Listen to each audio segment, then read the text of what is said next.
Hey, welcome to episode 2 of FateTV. Just want to, correct some of the errors I've made on my last one. I should give less history lessons, especially when I'm not too sharp on all of it. So don't want to be spitting out jargon I can't defend. Not to say that anything I said in my last take wasn't to the point or truthful, but I just don't want to get over my head. There could be a lot of critics out there. My other main reason for hopping back on this topic is just to address some of the issues that I didn't get to address in my last take. That and the fact that I corrected one of my faults. Playing music in the background just kind of ruins the audio quality, so I'll avoid doing that for you guys.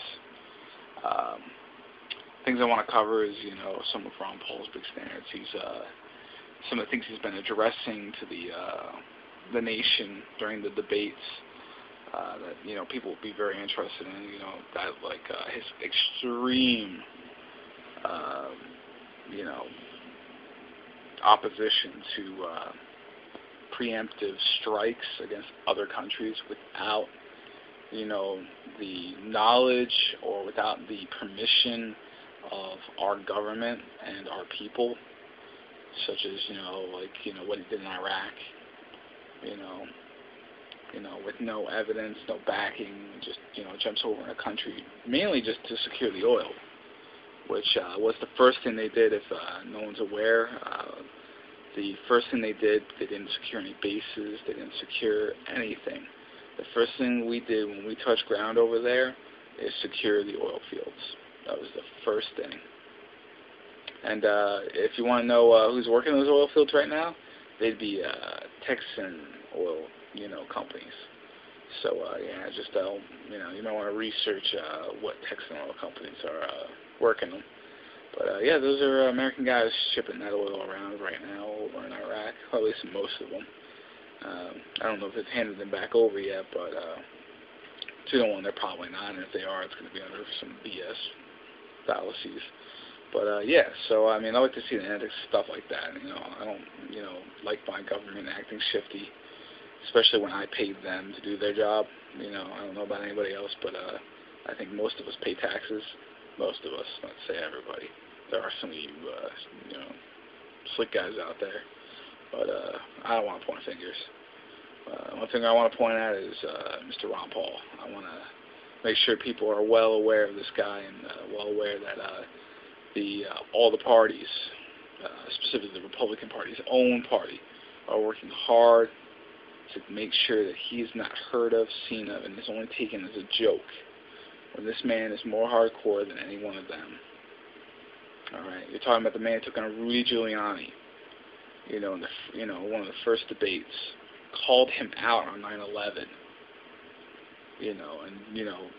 when he challenged the fact of, we went to Iraq because of 9/11. And the fact that the whole, they came and they bombed our towers. They came in suicide. Flew planes in because they hate our lifestyle and they're jealous of us or whatever political bullshit he wrapped around it.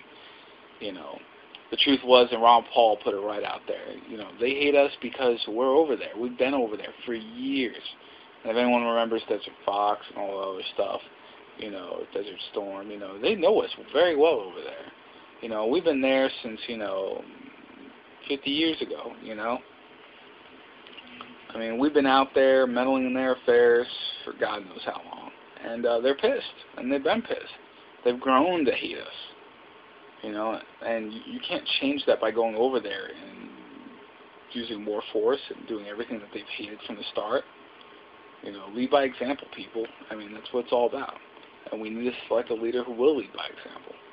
Not some guy who's going to continue, or some gal who's going to continue doing the same thing we've been doing for the past, several decades. We need to straighten this shit out. We need to stop it. And we need to fix it. We need to make right for, not only for our country, but for the world. We have had thousands of soldiers die over there. And I don't know if anyone remembers the Vietnam War. I sure do, because my dad died because of the Vietnam War. He didn't die over there in Vietnam, but he died due to chemical used. And that deeply affects me, especially, it hits really close to home, about Iraq. I've got family members over there right now, fighting for, our liberties, or at least, the liberties that they feel, they're trying to protect, and I want them home because there's no need for them to be over there. I'd rather have them sitting right on the port, waiting for one of the scum suckers to come over on the boat, rather than, have them, over there, in their home, in their territory, I don't know if anyone's ever played any sports, but you know what it's like playing on, the team's home field. It's an alien feeling. And, I know how that feels, it's like going to someone else's house. You don't know where everything is, where you're going. You don't know where the bathroom is, man. If you really, had to go, you're fucked. You're shitting in your pants, which is exactly what's going on here. So, wake up, America. Check out the facts. We need to get, answers from these politicians. And if they don't start giving you guys straight answers, go to the guy who will. Alright? Do your research. Check up on all the candidates. But sure as hell, don't count out Ron Paul. Check this guy out. He's got a lot to say. And I'm pretty sure everybody's going to like it. Because he's already, big on the internet. And he's only getting bigger. Alright, guys. Take care. I'll see you next time.